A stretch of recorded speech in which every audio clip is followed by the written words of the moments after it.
What's happening, people? Good evening and welcome to Sunday Night Live. Now, before I get started, it's only right that we commend the great one, the GOAT, Muhammad Ali. As you can see right there, would have been his birthday today, would have turned 79 years old, man. Happy birthday to Muhammad Ali and continue to rest in peace, man, and inspiration to all of us. So, yeah, just thought I'd get that in. But listen, while we're here, man, you guys know the deal. Sunday Night Live, we just sit down here, just discuss anything boxing. Normally, I have a guest with me, but I don't have a guest today. It's literally just going to be me. So, any questions, anything you want to ask me, let me know. But I'm just going to give you my thoughts on KhanBrook and Amir Khan. If you guys still want to see that, do you still want to see it? And also going to give you my thoughts on Sergey Kovalev as well. Obviously, we spoke about it on the podcast on Thursday. It literally broke on that day, literally on the stream. We got the news live. So I'm going to actually give my thoughts on that and my thoughts on Amir Khan and KhanBrook, obviously. So let's get started. And all the guys that are in the video right now, don't forget to hit the like button, share the video, subscribe, help get this video out there, man. Let's help get it as many views as we can. And feel free to contribute, man. Help make this even better and ask questions, and we'll just keep it moving, man. So let me just get straight into it then. I mean, Amir Khan and KhanBrook, I'm sure you guys would have seen the news over the last few days, but Amir Khan did an interview. I'm not sure who it was with, but I did an interview recently, and he was speaking about the possibility of fighting KhanBrook. And now, as you guys know, as I know, as everybody knows, this has been in the pipeline for over what? It's 2021 now. It's been in the pipeline for at least since 2014, 2013, 2014. It's been going on for that long. So it's never come to fruition. You know, the storyline's been there. Like Amir Khan has said that he's given KhanBrook these hurdles to overcome for that fight to happen. And they've just never got round to fighting, whatever the reason. Negotiations have never reached the finish line. There seemed to be a point in, 2018, 2019, where it looked like that Amir Khan and KhanBrook would actually get it on when Amir Khan signed a free fight deal with Matchroom. And then it looked like that was finally going to happen. We were like, yeah, finally, it's still too late, but at least we're going to see it. And even then, it didn't happen. Amir Khan went on to fight Terence Crawford. KhanBrook went the other way. And then we all know what happened. Like, both of them eventually lost to Terence Crawford. Now, Amir Khan did an interview. Again, I'm not sure who it was with, but he said that he wants to fight KhanBrook in 2021. He feels that it's time. And he said he feels like they've got the score to settle. And he was calling for it. So after that, I don't think there's been any sort of negotiations or no one sat around the table to discuss the fight. But KhanBrook did respond. I think he did a TalkSport interview, and he was saying that, you know, I'll happily fight Amir Khan. And we know KhanBrook will fight Amir Khan. I mean, he's been literally been screaming that fight. He's been chasing it so long, KhanBrook. So will it finally come to fruition? And is it a fight that you guys want to see? Do you still want to see Amir Khan and KhanBrook, man? I mean, what would they do with it as well? Would it be on pay-per-view? I'm guessing it would be, especially with us being in a pandemic right now. Maybe if we weren't in a pandemic, there were fans allowed in the arena, maybe they'd be able to put it on a Saturday fight night, because its stock has just gone down like tremendously since like over the last few years. I mean, this fight would have really peaked, I think, in about 2015, 2016, around then. I think that is when the fight would have really peaked. But unfortunately, yeah, we've just never got round to seeing it. So is it a fight that still interests you now, or are you just looking at it like, I don't really care about this anymore? It's not a big fight now. It doesn't really have any implications on the welterweight division. It doesn't really do anything anymore. It really just settles a score and a personal rivalry between the two. But I'll give you guys my thoughts on it, man. And don't forget to hit the like button, guys. Share the video and subscribe, and drop your comments as well. But I'll give you guys my opinion. Listen, I'll still take the fight. I'll still take it, man. I mean, it's like I said, it's not going to have huge implications on anything. I mean, it's not really going to be for a title fight. It's not going to put anyone in like a position to fight for a title. Although the WBC, you never know with them, they might make some sort of belt up, and then you never know. But it's not really going to have serious implications on the division. But it's a fight I want to see, because I don't want this fight to go down the road as Ricky Hatton and Junior Witter, for example, where we were all just crying out for that fight. We really wanted to see it, and it just never got round to happening. And there's been examples in the past of fights that have just not happened. Got to look at like Carl Froch and Joe Calzaghe, for example. To be fair, Calzaghe was coming towards the end of his career, but there have been fights where, you know, there's been a big rivalry, developing, and especially with this one. I mean, these two guys look certain to fight each other at one point, but it's just not happened. And even though it is going to be at the tail end of their careers, I mean, both men could like make a case for retiring right now. I still want to see it. I still want to see it. I think it'd be an entertaining fight. I think that the build-up will still be entertaining. And yeah, I think that let's just close the book on it. Let's just say, you know what, they fought, it happened, and that's it. Do you know what I mean? I don't want this to be another fight where it's like, oh, what would have happened if them two got it on? Do you know what I mean? Where it ends up just being a fantasy fight between us guys. I want to see them fight. So let me know what you guys think, man. Do you still want to see it? Amir Khan and KhanBrook. And what do you think they do with it as well? Do you think it'll go on pay-per-view? Obviously, like I said, we're in a pandemic right now. It would probably take place behind closed doors if it did happen in 2021. I think Eddie Hearn said that he spoke to KhanBrook about it, and or he might have briefly texted him about it. And we know KhanBrook wants it. It's just really Amir Khan. I think that's really the situation here. Does Amir Khan really want to have the fight? Let's see. Let's see. He's gone public with it. He's gone and he said that he wants it. So let's see what happens. I've got a comment here, and it's from Ian Hamilton. Big up Ian Hamilton. What's going on, bro? He's put, personally, I'm at the point where I just don't about care whether it happens or not. Will I watch it? Yes, but not with the same anticipation I would have before. I pity Brook for still chasing it. And yeah, you know what, Ian? It's like that, isn't it? Like, I totally understand. This fight has been going on and on and on. Like, we've just been non-stop. Just like, what's going on? Are these two guys going to fight? Like, what's happening? And it's just got to the point where it's dragged on for so long. People just don't care. Like, and I get that. I get that. And I think even KhanBrook understands that. He said, look, I know that it's not going to be the same sort of fight as it would have been a few years ago. But I think that once the hype machine starts rolling, I think once, you know, the build-up starts going on, people will really get into it. And I think that it could be like that, Ian. I think it could be a situation where right now we're like, nah, wow, don't really care about it. I don't really want to see it. But when they have the build-up, when Sky or whoever does the build-up for this, and then like you start having the interviews and then you realize it actually really is going to happen. And then you start looking at the rivalry, you start hearing about sparring sessions that they had when they were younger. It's just a score to settle. It's a score to settle. And I think the fact that both of them are way past their best now, Brook in particular looking not good against Crawford at all. I mean, he got stopped in the 4th round. You get the reason that's why Khan is really like calling him out, because he thinks, you know, I've got my chance here to really get at Brook. You know, he starts very fast. And if he's able to land on Brook early, you know, what is Brook's punch resistance like now? I mean, it didn't look particularly great against Terence Crawford when he got stopped in the 4th round. So maybe Amir Khan is looking at that as a window of opportunity. We know he can be chinny as well. But, you know, maybe he thought that KhanBrook's had enough slippage for him to be able to capitalize on it. I mean, let's see, man. Big up Mohammed in the chat. He's put, I wouldn't mind it. It will be a good Saturday night fight to watch, but I don't think it will happen. Yeah, still have my reservations as to whether it will happen or not. You know, like I said, there's no negotiations or anything. It's not like there's discussions taking place between the two camps. It's literally just Amir Khan did an interview and KhanBrook responded to it.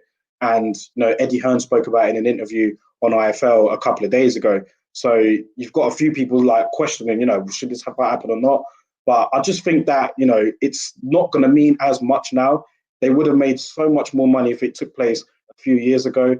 But as a boxing fan, I still want to see it. And yeah, I agree. I think that it is a good Saturday fight night type of fight if there were fans in the arena. But I reckon that they'd definitely try and push this as a pay-per-view. I mean, they would. Maybe they'd beef up the card. Maybe they'd have like a good undercard as well to make you feel more like less guilty about paying the money for this fight. But I reckon they'll still try and make pay-per-view for it. Big up Jamie Payne in the chat here. What's going on, bro? He's put, not only is it the best fight for both Amir and Kel, it's the only fight for them. Fight each other or retire. Yeah, I agree. I agree, man. Like, let's start with KhanBrook, for example. Like, KhanBrook was talking about, you know, telling Chris Eubank Jr. to call him and maybe they could get the fight on. That's just a terrible fight for KhanBrook right now. I mean, the only fight that makes sense for him right now is Amir Khan. Amir Khan will retire. I mean, I don't see what direction it is really for both men to go in. And that's not me being harsh or me being like too critical. I just think at this stage, I mean, it's clear you're both coming towards the end of the road. It's a good fight for you. It makes sense money-wise still in terms of what you could earn with regards to fighting anybody else. So, yeah, and Amir Khan, he's vulnerable. You know, he's been stopped before. KhanBrook will always feel that he'll be able to beat him. But it makes sense. It makes sense that he goes for Amir Khan. But we know KhanBrook wants Amir Khan anyway. That's not the issue. I think the issue is how serious was Amir Khan in that interview. Is he really planning to pursue this fight with KhanBrook, or is he just talking? That's what we really want to see. As for Amir Khan, I mean, yeah, I mean, his last fight was when was his last fight? His last fight was, it was abroad, wasn't it? I think it was in was it Dubai or somewhere? He fought some guy. It was just a run out, really. It was almost like an exhibition for Amir Khan, that particular fight. So he's been inactive. So yeah, I mean, let's just get it on, man. Get it on. These two guys have one more fight, call it a day. You know, both of them have had very, very successful careers. Both of them have been world champions. And let's just see the score settled, man. I think that KhanBrook, like I said, will take it. Is Amir Khan or whether he really wants it? And that's not to say that Amir Khan is particularly scared of KhanBrook. I don't think he's scared of him. I just think that he just really can't take losing to him. I think that that's the real issue here. I think that he's gone in there with the likes of Canelo, Crawford, and Maidana. You know, we've seen how brave he is in the past. I don't think he's particularly concerned about, you know, the task in front of him in KhanBrook. But I think he's realistic enough to believe that if he was to lose to KhanBrook, he might not be able to live that down.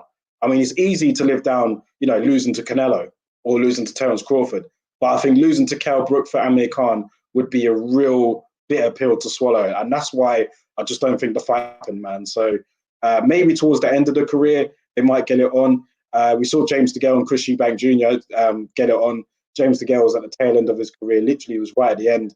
He wasn't the same fighter as he was.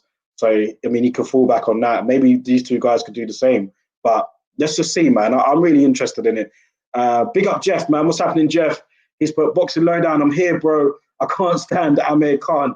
Yo, man. Yeah, Amir Khan's a very polarizing figure. And big up Jeff, first of all, man. We definitely need to get you back on the podcast, bro. And all the way from Philly, man, representing. Good to have Jeff in the chat here. Let me know why you don't like Amir Khan, man. But he is a polarizing character. He can be. But I just think that I just want to see it. I just think this whole build-up, man, it's just dragged on. And I just don't want it to be that case where they both retire and we never see it. Even at this stage, I'll take it, man. And yeah, I'll take it. I'll take it. Big up Jamie Payne here. He's put Saudi Arabia versus Billy Dib. Yeah, that's the one. That is the one. That was the one. Yeah, it was Saudi Arabia, wasn't it? Yeah, and that was literally, that was over in a few rounds, wasn't it? It wasn't even competitive.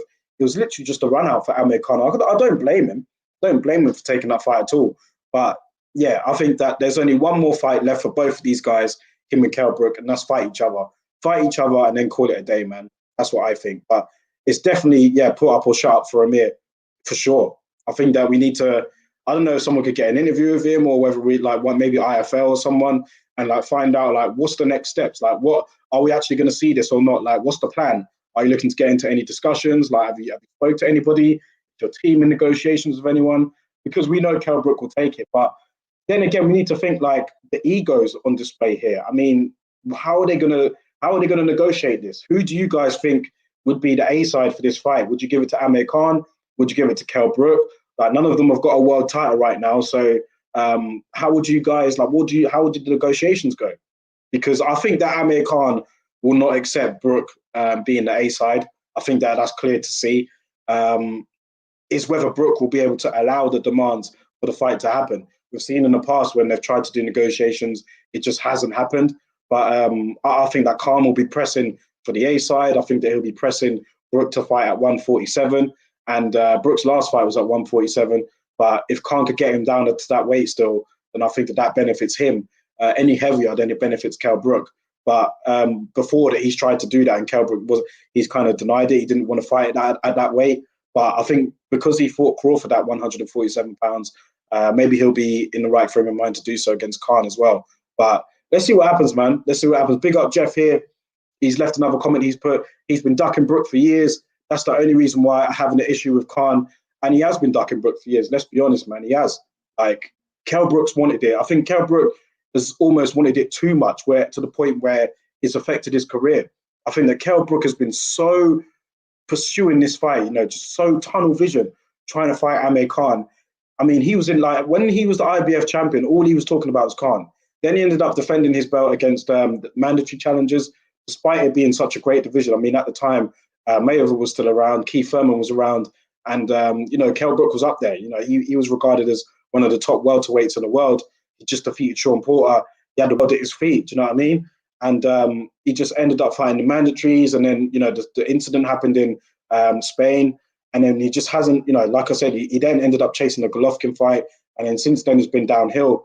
Khan, though, has been ducking Brook. I mean, it's clear, it's obvious. No one cannot tell me that Amir Khan has not ducked KhanBrook. And I gave my reasons why. I don't think he's scared of him, but I just think he hates the thoughts of losing to him.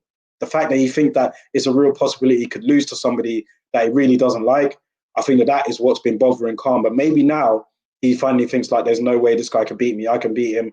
Let's get it on. Big up Jeff. He's put here as well. Neither deserve the A side. They should flip a coin for who gets announced first, whose name goes first on the promotions, etc. Yeah, I agree. I think that Khan just won't have it. He won't have it. He'll make Brook will have to be the B side if they get it on. I think that Brook will have to be the B side and have to just accept like some of the demands that Khan's going to make. Even if you don't believe it, I think that if in order for this fight to get across the line, I think that's what he's going to have to do. At this stage of their careers, I mean, yeah, you can toss a coin because, like I said, this fight doesn't have much implications for the division or the landscape of boxing in general. It's literally just like, it's just a prize fight at this time. Do you know what I mean? Score to settle between the two, and then let's go from there. Big up Conrad Boxing. What's going on, bro? He's put, does anyone outside the UK really care for this fight? Probably not. I'll be honest, probably not. No, I mean, even people in the UK don't really care anymore, bro. Like, even people in the UK are getting sick of it. But I'm just like saying that I like to see it because it's a score to settle. It's not high on the demand for UK boxing fans. I'm sure everywhere else, people are just kind of like rolling their eyes at it. And we are as well over here. Like, we're just like, whatever at this point. But for me, I just think since it's out there and since these two guys are both talking about fighting, let's just see it. Let's just close the chapter on it and just move on. That's all I'm saying. Like, I'm not in demand for it or nothing like that. But I just think if you're going to talk about it and you are going to fight again, might as well fight each other and then call it a day. Big up Jeff as well. He's put here, I'm in the US, and he's put, and we would rather watch Tyson versus Roy Jones too. Yeah, I understand it. I understand it, bro. Big up Jar Bunny in the chat here. He's put, how many people care in the UK? Not many. Not from what I'm gathering from this chat. I just think that let's just close the book on it. That's my thought on it. Let's close the book on it, man. It's been going on for so long, so many years, and 6-7 years these guys have been negotiating.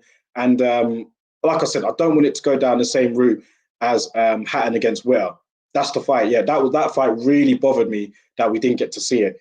And I think with Khan and Brook, it could end up going the same way. But before I get on to Sergey Kovalev, I just want to get you guys' thoughts as to, we've discussed whether we want to see it or not, but I want to hear what you guys think about who do you think would win if they fought now. Do you think Khan would take it now, or do you think Brook will still be the favourite? I think before, many people were picking KhanBrook to beat Khan. They were picking him to knock him out, actually. There were some people that were picking Khan, but I think as the years have gone on, the playing field has leveled up a lot. I think that the playing field is a lot more even now than it was back in 2014-15. I don't know. I think that it's a lot closer. Like I said, Brook's chin didn't look the best against Terence Crawford, but that takes nothing away from Crawford because he's proved that he can punch at welterweight. But yeah, I mean, KhanBrook, before the Triple G fight, he had pretty sturdy whiskers, but he's been down since. And against Crawford, yeah, the first real shot he got hit with, that was the beginning of the end. So, I mean, with Khan and his fast hands and getting out the blocks pretty quick, do you think that he might be able to fluster Brook and maybe catch him with something early? I mean, that's always a possibility. Or do you think that Brook will still be able to beat Khan? Do you think he'll be able to time him and get Khan out of there? Amir Khan actually lasted longer against Terence Crawford than KhanBrook did, ironically. So, yeah, that's probably another reason why he thinks he could take him. But let me know what you guys think. Let me know what you guys think about it. Big up Conrad here. He's put, I will watch it just for the drama afterwards. Yeah, I mean, just for the build-up, man. I think the build-up would be pretty cool. And I think that if Khan was to win, could you imagine how he would be gloating if he defeated KhanBrook? I think we spoke about Khan losing to Brook and how Khan might not be able to live it down. But imagine if KhanBrook lost to Khan. Imagine what Amir Khan would be like. Do you know what I mean? It'd be crazy, man. Big up Jar Bunny here. He's put, I'd watch it as you do, but I'm hardly salivating for it. Yeah, I get it. Jamie Payne in the chat's put here, Khan would have beat him whenever they fought. He's a better boxer than Kel. Always has been, always will be. Yeah. I mean, like, some people did pick Khan from the beginning. I think that there's no doubt that Khan, he's accomplished more in his amateur career. He's been a unified champion at light welterweight. He didn't pick up a belt at welterweight, I don't think, but Khan's accomplished more in his career. I think when they did have the sparring session, it was well renowned that Khan got the better of Brook. I think that it was the chin issue with Khan. I think it was that KhanBrook might eventually catch up with him. But with KhanBrook having a bit dodgy whiskers himself, would Khan be able to overwhelm him early on? See, these are the sort of questions. I mean, like I said, it doesn't mean much now, but why not? I mean, if they're going to fight, might as well fight each other. That's what I'm saying. They might as well fight each other. But let's talk about Sergey Kovalev, man, while we're here. Sergey Kovalev, as you guys know, tested positive for synthetic testosterone. That's obviously on the banned VADA list. He was due to fight the BK bully. I'm not even going to try and pronounce his name. I think that's his name anyway. But he was due to fight him on January the 30th. That fight obviously got postponed. Well, it's got cancelled now for Kovalev testing positive. And you kind of really just have to ask the question now, where does Sergey Kovalev go from here? I mean, he got stopped in his last fight against Canelo Alvarez. He fought Anthony Yard before that, and he won the fight, but he was rocked in that fight. Didn't look anywhere near the sort of fighter that he was when he was in his prime, Sergey Kovalev. And he's obviously taken a few losses along the way. He lost to Eleider Alvarez as well recently, even though he beat him in the rematch. So he hasn't been looking at his best. And the knockout to Canelo was pretty devastating. It was a solid knockout. And I mean, for him testing positive now, it's just like, where do you see him going? How old is Kovalev now? He's 30, must be 38 or something? Kovalev, he's in his late 30s for sure. So he's obviously not going to be the same fighter that he was. The light heavyweight division is on fire right now. It's one of the better divisions in boxing. It's just a dangerous division. So many dangerous fighters in there, full of sharks at light heavyweight. Where does Kovalev go? Because he's probably going to face a ban. I'm sure he will face a ban for this. And like I said, he's in his late 30s. So is this the end for Sergey Kovalev? Is this really the end for him? I know Kathy Duva, his promoter for main events, was saying that they were going to, have a look at the B sample and go that way. But if it does come out that he did, fail the test and it is proven to be true, then I can't really see a way back for Kovalev, man. I can't. Let's go to the chat here. I've got some more comments. Let's go into it. Castle View Promotion, Stafford. What's going on, bro? He's put, I hope Brook wins. Just the amount of stick he takes from Khan. Yeah, Brook takes a lot of stick from Khan. He gives it back. But Khan just taunts the hell out of Brook, man. He really winds him up. That's why Brook has been so, fixated on fighting him, to the point where it's affected his career almost, because all he's been doing is focusing on Khan. Focusing on Khan. A bit like when Khan was focusing on Mayweather. Remember that? When Khan was literally chasing Floyd Mayweather, wasn't looking at anybody else except fighting Floyd. And then when Floyd didn't fight him, he then moved on to Pacquiao, didn't get the Pacquiao fight. And then Khan ended up chasing the big fights, went in there with Canelo, got starched. And then it was the beginning of the end from there, really. It's been the same for both. Both of them have just been, they probably wasted their careers focusing on the wrong goal. They should have been looking for their best way for their own careers. But Brook was too focused on Amir Khan. Amir Khan was too focused on the likes of Mayweather and Pacquiao. But it is what it is, man. Let's hope that they fight now. Ian Hamilton in the chat, he's put, to be fair to Khan, he's always had bigger fish to fry than Brook. He was always able to fight other guys, whereas Brook wasn't a name to US names like Furman and Garcia. And that's what I said, yeah. Amir Khan was always able to attract the big fights. Amir Khan went out to the US early and, he built a reputation and a name for himself out there. He already built up a successful name for himself over here. There's no doubt who's the bigger fighter marketability-wise. It's Amir Khan. Because, I mean, he was the silver medalist here. He was the golden boy of the Olympics, even though he got a silver medal. But Amir Khan was, he was a superstar from 17 years old. And, he fought in America, fought over here. And Brook, I think that Brook was when he did get the win over Sean Porter, he didn't capitalize on it. He didn't. He had a belt. He was in a great division. Mayweather was still there, like I said.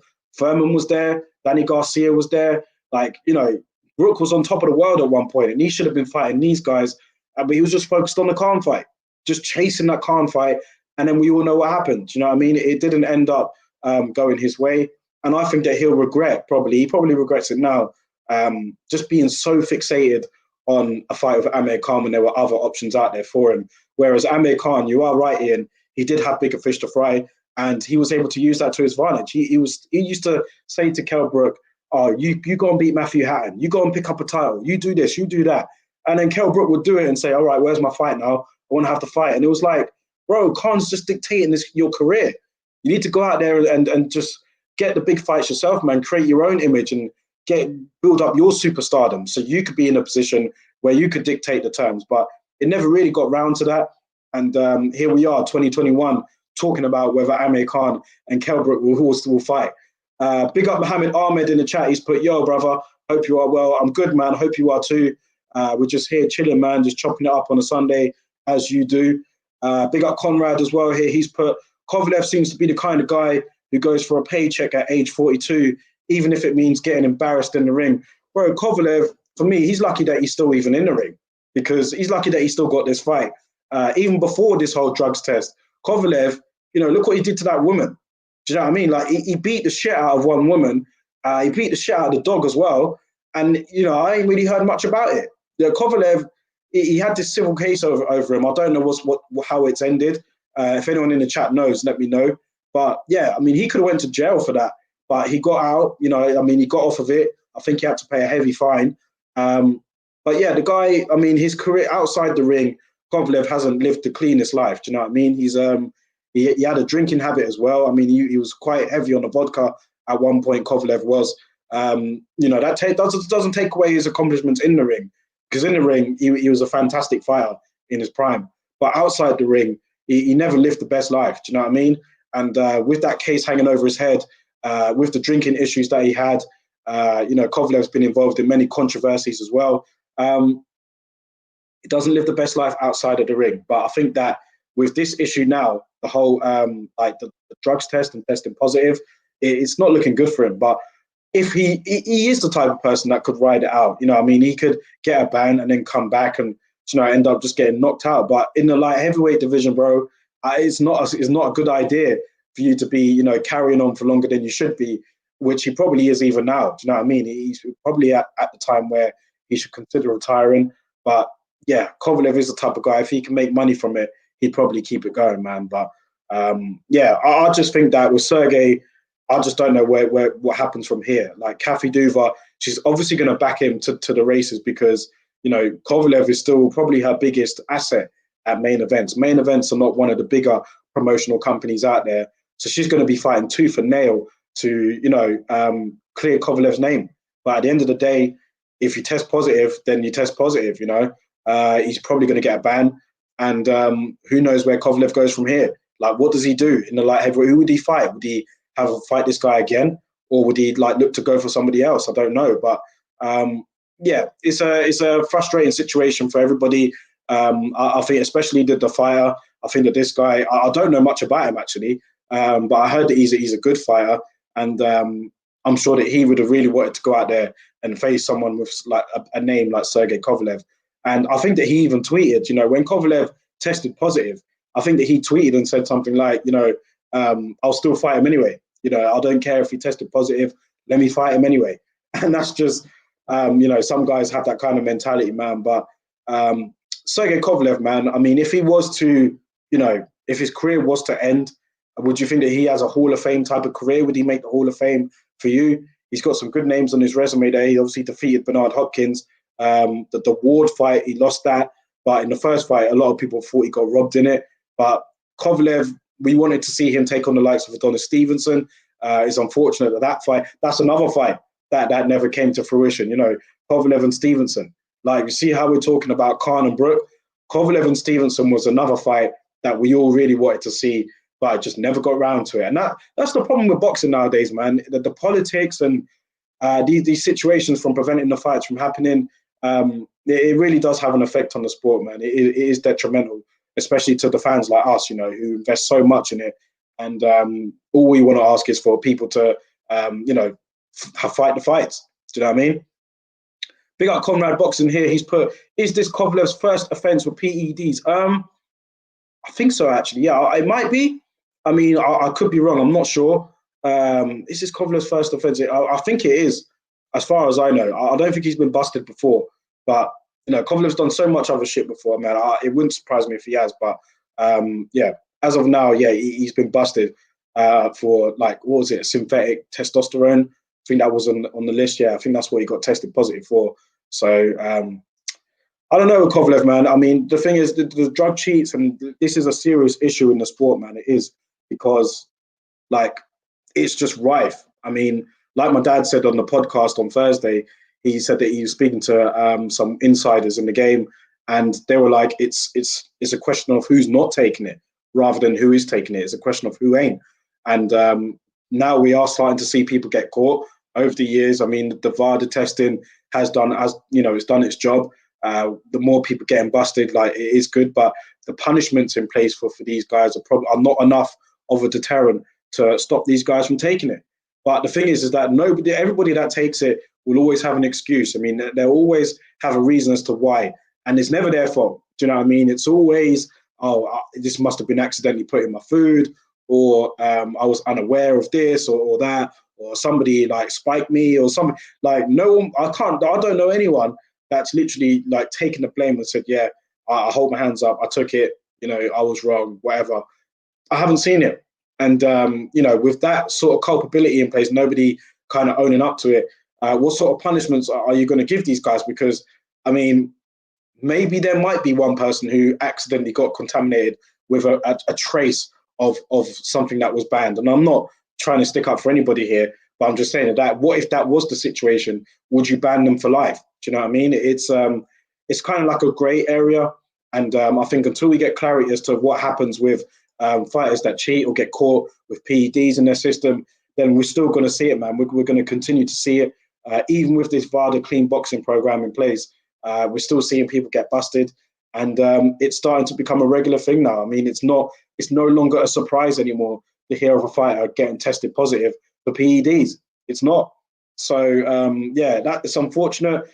We haven't got this fight to look forward to now with Sergey Kovalev, and he's probably going to face a ban after this has all come out in the open and it's all like, the situation's been clarified. But as of right now, yeah, no fight on January the 30th between Kovalev and this other guy. I'm not even going to try and butcher his name, but let me know what you guys think about it anyway, man. Amir Khan, Sergey Kovalev, just giving you my thoughts as to, some of the news that's taken place over the last week or so. Any other issues you guys want to discuss, any other boxing topics, let me know. I won't be on for too much longer.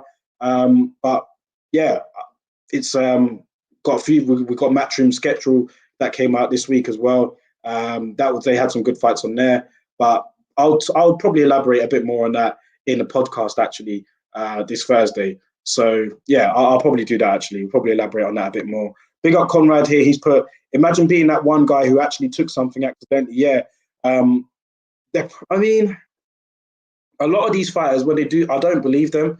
I think that you have to be aware of what you're putting in your body. Do you know what I mean? You have to be.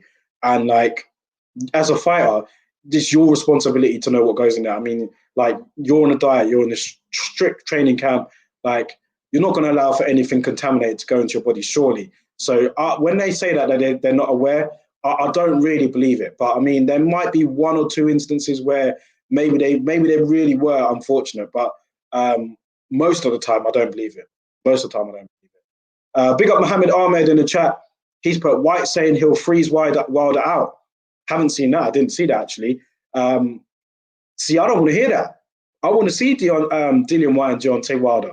I want to see them two get it on. But I'm guessing Dillian White is saying that because Deontay Wilder said the same thing about him previously, and obviously Wilder since then lost to Tyson Fury, and Dillian White is fighting Povetkin. Listen, Dillian White needs to really be focused on Povetkin. Do you know what I mean? Like, he got starched out in their first fight.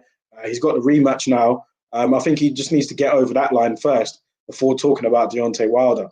I'm looking forward to that rematch. I know that some people don't think that the rematch should be happening, but at the end of the day, there was a clause in the contract for it to happen. White will get his chance to, get revenge over Povetkin. So I think his focus really should just be on that rather than speaking on Deontay Wilder. But I'm not a fan of him saying that he'll freeze Wilder out. I want to see him, if he is to defeat Povetkin and look good doing it, Dillian White's probably not going to get a title shot anytime soon because we obviously got AJ and Fury. They might have a 2-fight deal, We've got Usyk in line. Maybe he might fight Joe Joyce for the interim belt, the WBO belt. So I don't think that Dillian Whyte is right in line for a shot at AJ Fury if he was to defeat Povetkin. So in the meantime, what's he going to do? Deontay Wilder, if he don't get to fight Fury for a third time, then it means he's available. So I'm guessing that I saw Eddie Hearn said he wanted to put that fight together, but of course, Dillian Whyte needs to take care of Povetkin first. He needs to take care of him first, man. Big up Conrad Boxing here in the chat.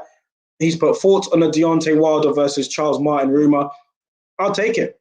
I'll take it right now, man. I mean, I think Deontay Wilder, I think the build-up would be very entertaining between these two. I'd obviously make Deontay Wilder the favourite. Charles Martin, though, since his loss to AJ, has come on a lot. You know, he's fought very well. And he did have his issues at one point, didn't he? Where, you know, he looked like he might be having a few mental health issues, but he's overcome that. And, you know, he's got himself into good shape and he's fighting again and he's looking good. So I don't think he'd be able to beat Deontay Wilder, but I think that it's a good fight for the PBC. I think it's a good fight for both of those two. The build-up, like I said, would be pretty entertaining for sure. I'd like the build-up for that fight. And I think it'd be an entertaining fight too. I think it would be, man. I'd like that fight. Wouldn't mind that fight at all. Where did you hear that rumor, Conrad? If that is true, I'll definitely be all over that for sure. Maybe Deontay Wilder could fight Charles Martin, and then if Dillian Whyte was to beat Povetkin, then the two could fight later on in the year. I don't think many people would argue with that. But let's just see what happens first, man. Dillian Whyte has got he's got a tough fight ahead of him there against Alexander Povetkin, man. And he won't be taking that lightly after what happened last time. You know, he was on top, looked very good. Dropped Povetkin twice in a round previously. I was literally texting my friend saying, yeah, this fight's over now. And then we saw what happened in the fifth round. So it's going to be a tough fight for Dillian. What do you guys think about it, man? Do you think that Dillian Whyte will win the rematch? Do you think Povetkin will win it? What do you guys think? Let me know in the comments about that particular fight, man. But yeah, some good fights, man. Like I said, the matchroom schedule, I'll discuss that with my dad this week. But yeah, very good, man. Very good fights coming up. Very good fights coming up in particular. But listen, I'm not going to be on here too long, man. I'm literally chatting rubbish now. I'm literally just like going over and over. So I'm going to end it here. Hope you guys have a good rest of the weekend. We've got a long week ahead of us, or I have anyway. But let me know what you guys think. Drop your thoughts in the comments below. I'll reply to them at the end of the stream about any particular fights that you're looking forward to seeing.